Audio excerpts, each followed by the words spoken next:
So let's move into Titanfall 2. I There's a lot of hype about this game. There's kind of two schools of thought, I guess you could say. Of this is the most incredible first person shooter this year. Oh my gosh. Wow, Titanfall 2.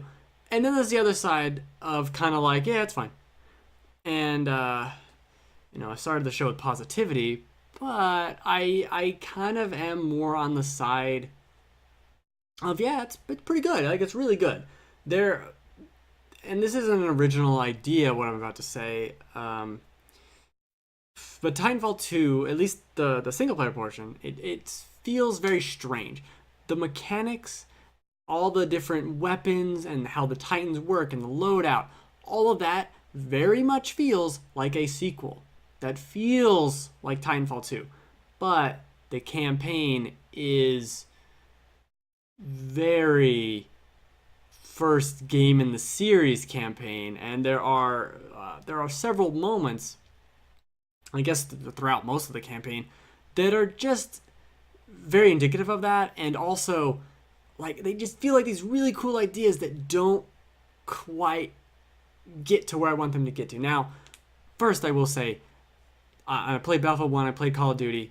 Titanfall 2 has the best on foot shooting of any of them.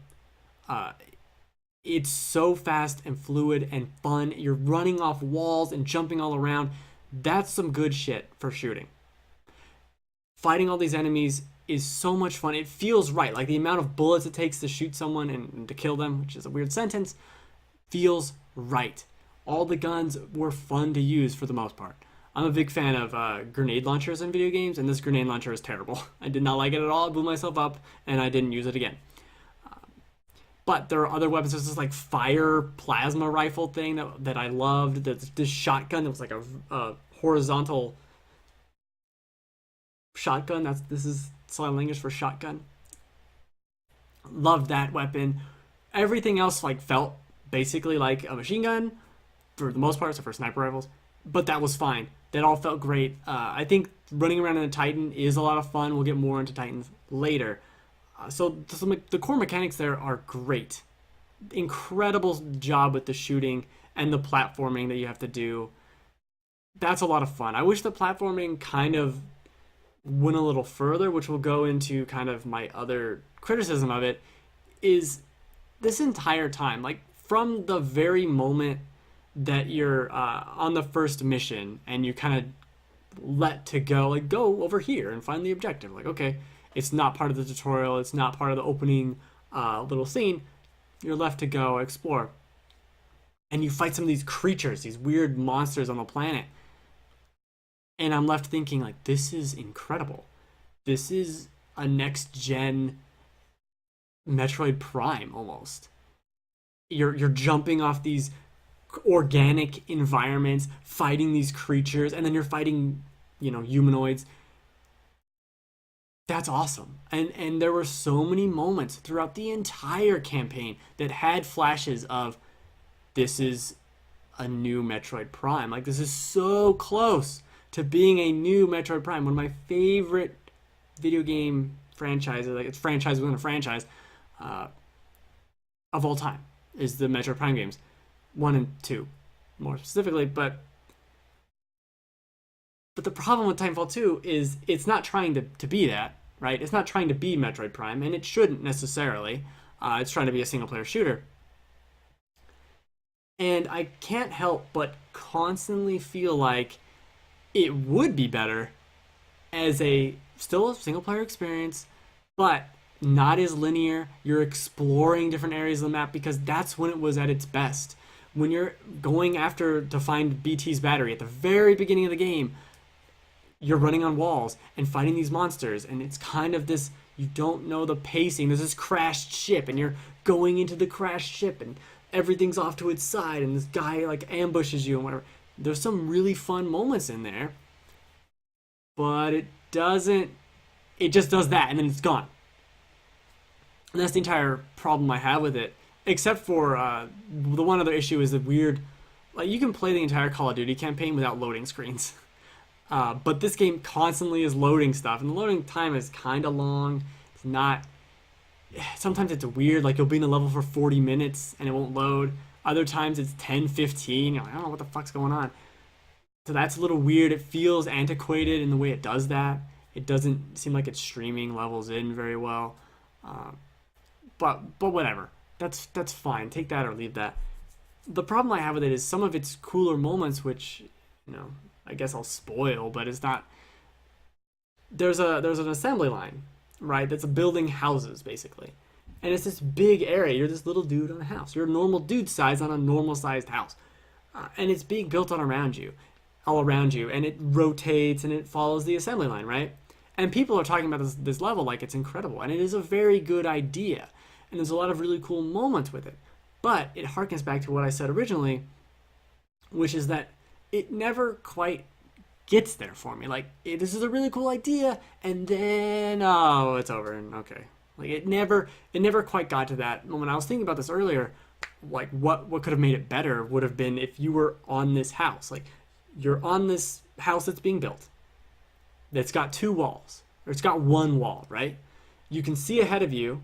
There's railings on either side where guys can show up to fight you, and you can see ahead of you where the assembly line's going, right? There's none behind you. That's key because as a player, you need to know which one's ahead of you in quick combat. Okay, so there's one little tuft of land ahead of you that's being built so you can see the next step. You're constantly moving too.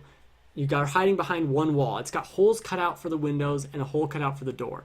There's guys on the balconies against that wall that you're now shooting at, and you're hiding behind the window, the cut out hole for the window, and you're shooting them, and then you look ahead and you see it rotate. You're like, oh crap, I'm about to lose all my cover because this assembly line is going to rotate. So then you have to deal with that. You have to take out all those enemies. Then it rotates. Then it adds another wall. And now you're fighting a two-front war here, and you're hiding behind different walls, and another wall gets added, and another wall. And then maybe it has to tilt the entire thing on its side so they can put the roof on. So you see that up ahead. It happens. Now you're shooting outward into the world, like through a window that you're sideways on in this tilted house. And then it puts the roof on. And then there's a malfunction with the facility, right? And the bottom of this thing just gets taken out. What happened with that? Oh, I forgot. You put before the roof gets on, the little couch and stuff gets inserted in. So then when the bottom gets taken out, you're on the couch. You're on the couch in like a filing cabinet and jumping between the desks. And your side, each side is the floor and the ceiling, and you're jumping on the couch to other things to kind of like get up higher. And you're still fighting guys that are kind of shooting at you through the weird holes in the building that's being built. And it rotates back to normal. And you're fighting a couple other guys. And you look ahead, and you're talking to BT the entire time, which is a nice touch, but I'm not super impressed with the relationship between the two main characters. Couldn't even tell you the main guy's Cooper, I think. Cooper and BT, sure. So, and you're looking ahead on this assembly line, and you see the next tuft of land that isn't broken go to one direction. And you see the next one that isn't broken go the other direction. And you're like, BT, what's going on? And he's like, I don't know, let me scan the facility. And then as he's doing that, an alarm goes off, and it's like, oh, it knows this one's broken, and it's taking you to be destroyed. And so now this whole house is about to get destroyed with you in it as part of the assembly line process and be put back into, the works for all of this. And so, and it would spiral out of control from there. But instead, we kind of just get some moments where the assembly line's going and you're in it somewhat, and then it's prefab and it's kind of sideways once, and then it's over. And I'm like, man, this could have been an incredible set piece Uncharted-esque moment. But instead, it was just like it almost made it mundane. It wasn't. It was very good, and it had very good ideas in that level, but it didn't quite reach that in the way that a Titanfall 2, if this was actually a sequel to a first single-player campaign, in the way that it would have.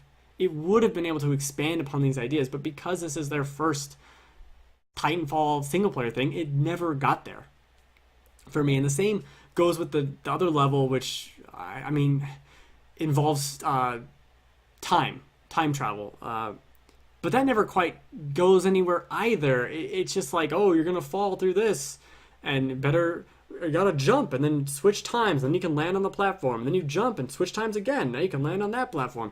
It didn't And I don't even have like, good ideas for that one, but it doesn't quite go anywhere. Like that's the extent of the cool stuff you do with it. But there was never, and this goes back to Metroid Prime actually. If this was an item you got 10 hours, or not even 10 hours, 5 hours into a Metroid Prime game where you could rewind time to a different era, and you were walking through ruins the first 5 hours of the game, right? Ruins of this, ruins of that, like, oh, that bridge is broken. And you just think it's a broken bridge. But then you get this item 5 hours in, and now it's not, and you can progress to a completely different area of the ruins. And as well as other things that are fixed now. And so, like, this has a power up, but not in this timeline. And in the other timeline, it has the paths to the power up, and there's all this cool exploration stuff you can do with those ideas. But because it's just a linear first person shooter, it doesn't quite get there, and it almost does the game a disservice. They could take a lot of these mechanics and apply them to, again, Metroid Prime, which I know this game isn't, and make an incredible. It doesn't even have to be a super long game, a 10, 15 hour game, which is padded out by you as the player exploring anyway. Incredible. Some of the stuff you do in this area with cranes is straight out of Metroid Prime 3, and that's awesome. There's so much incredible, fun stuff here. It just, at the end of the day, it's kind of like, ah, man, they really tried. They really did a good job, but it doesn't quite get there to me. It doesn't have the wow moments of a lot of games, of even, I mean, not to bring up Uncharted again, but Uncharted, even this last Uncharted, which didn't have a shit ton of super amazing set piece moments. There was the clock tower part, and then there was the Jeep chase right after that. Those were awesome, and I'll always remember those moments. But this game is like, oh yeah, there was the one level with the assembly line. Yeah, that was cool. Like, there wasn't that oh shit moment that happened at any point to me in this game. So while the game mechanics and the shooting is so good and the ideas are very smart and well done, it's just kind of like, man, you're so close. You're so close to being fucking incredible. Just incredibly good. Unbelievably good. You're so close. But one area where it's not so close, I think, is the Titan battles in the single player. It makes sense for the mechanics to work the way they do in multiplayer, but when it comes down to boss fights in the single player campaign, it is extremely unfun to die in 10 seconds in a fight because you fucked up, and conversely, win a boss fight in 10 seconds because you were like, oh, he missed with that attack. Okay, let me do this. Shoot the missile. Do my little, what was it? Core burst move. And now he's dead. Okay, bye. Like, okay, this could have been, if you gave everyone more HP and they did less damage, this could be an incredible, what is that game? That arcade game where you have two joysticks and you're fighting. Virtual On, maybe? But it's like mechs fighting. It never really felt like mechs fighting. It constantly was just like jumbling and fumbling around. You can't see very well. At least I couldn't see very well in the Titan. It felt like I had no perspective. I mean, half the screen is blocked like this. It didn't quite work for me. It's fun. It's not bad, but it was just like, oh, if this was a fight that really felt like it was coming down to blows, like I was surviving this fight. But it never does. Whenever you win a boss fight in this game, it's quick. You won. Okay, good. Done. It's not a survival thing. Like, I never felt like I survived. I remember one of the fights at the very end kind of felt like I was surviving wave after wave of this different, or phase after phase of this fight. It just doesn't quite get there. And I will shout out the end. The end is really good, and from a gameplay perspective, very fun. And it has that gun from the first game's tutorial that like auto shoots, like auto headshots everything. I think that actually is in the game, right? I don't in terms of the multiplayer, I'm not sure. I played one round of multiplayer. It's fine. It's not for me. I like it more than if I had the game, I redboxed it. But if I had the game, I might play it a little bit. It's fun, and that's the thing with Titanfall 2 to me, is it's so close to being just, even without it turning it into Metroid Prime, which I realize is stupid. Even without that, just taking these ideas a little further, going with the assembly line, but taking it to the crazy degree. I'll bring up crazy idea. Attack of the Clones, the second Star Wars prequel, has a 10-minute long assembly line scene with conveyor belts and all this stuff. And it doesn't even quite get there. Like there could be the moment where you're on this house and then it gets split in half. And now there's two halves and you can wall jump between them. And you gotta pick which one you need to be on. And maybe there's a bunch of guys who come riding in on another house that's being built. And you could shoot it off the thing and it falls down and crashes. The big explosion. Like there's no big, awesome, amazing moment because they kind of made the game a little open. And there is exploration for these little optional helmets. Which aren't super easy to find, which is nice. But because they did that, they didn't focus on either area. There's not full exploration that's you'd see in a Metroid Prime type game, and there's not full linearity like you'd see in a Call of Duty. So it's stuck in this middle where it has really cool moments, but they're not super fine tuned in a way that a Call of Duty or an Uncharted is. And it's not open enough to where you can have that fallout moment of like, well, that was a crazy thing that happened that was unintended by the developers. It just doesn't reach either. And also, the first real level of the game is not very interesting in a sewer. Who put this sewer level in? It's so not a very exciting setting. I'm not very good. So this probably half this video is me not being very good at Titanfall 2. I don't know. It's good. It's really good. It doesn't, and it sounds maybe more negative than I mean it because I really do like it. When I'm giving ideas out for this game, I'm really saying like there's so much potential here. Like it's so good, but it is very much that like right there, just right there. You're so close to being a game that I'd put in top 10 of the year, but yeah, I can't. I can't do that because there were so many things. There's other games I'd play this year that even like a Call of Duty, which I don't think the flying is very good, but like it does everything it does really well. At no point besides the flying ship missions was I like, oh, you could have done a little better with that. There was a couple things here and there, but like Titanfall 2 and Call of Duty plays it safe. Infinite Warfare plays it safe with ideas. Except for the ship. But Titanfall 2 has these ideas that are so good, but underutilized. They come and go. It very clearly, I mean, this is speculation, but it very clearly was, we have an idea for this level. We have an idea for this level. Okay, let's stitch this together into a campaign, as opposed to you're going on this adventure and this is A, B, C, D, and we need to hit all these points. Okay, you make that level, you make that level. It was kind of just these levels could have taken place in any order, is what I'm saying. There's really, besides some narrative reasons which you could easily rewrite, there's no reason for a lot of these places to be where they were, or like you could have gone to the factory last. You could have done the weird trial room where there was a bunch of ion guns. Like you get this gun that charges panels or something, and so you're wall jump running. And you need to charge this panel and then jump to it and then charge the next one and jump to it. And like, this is some fun platforming shit. This is some very Metroid Prime-y shit you're doing right here. And next level, it's gone. And we'll never talk about it again. And it was only there for 6 jumps anyway, so bye. Like, that's my problem with it. Is like, you had so much. But it wasn't enough. Didn't blow me away overall. Very good, though. Kind of sound a little bipolar with that. Like, it's so close. It's also great, but it's not great. This level in particular is kind of not amazing. That's it. I think that's all I can say about Titanfall 2 without losing my mind. The game's good. I do this show every Friday at 3 p.m. Pacific time. Twitch.tv/TheGameFanatics. I stream on my own channel. Stream some Let It Die. I don't know if anyone watched, but I liked it a lot.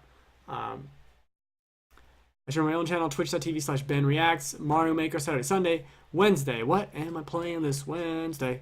I don't know. Maybe Ratchet & Clank. I need to play Ratchet & Clank because I'm trying to play through a bunch of different stuff at the end of the year and see how that all works. I don't know. Who knows? There's so many games that came out this year. There's few games that I think were amazing. Like Uncharted 4 is was amazing to me, but there were a lot of really good games, and I'm trying to pick through it and find maybe a couple more that I missed. Titanfall 2, not one of them. Sorry, Titanfall 2.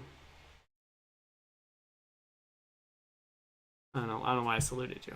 It's all to the left hand. You're supposed to salute with your right hand, I believe. I don't know, two fingers? I don't know. It's some Boy Scout thing where it's like two fingers, but three fingers, or the Eagle Scouts or something. I don't know. It's a conspiracy. Alright, hopefully next week I'll figure out some of this mic stuff and it'll all get better. Next week is what? Ratchet and Clank and something. I don't know. Happy New Year. Merry Day. Holidays. Merry. What is it? What did they say? What did everyone get all upset about? Happy Holidays. Yeah.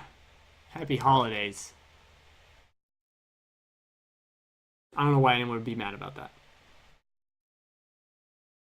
It's just a holiday. Chillax.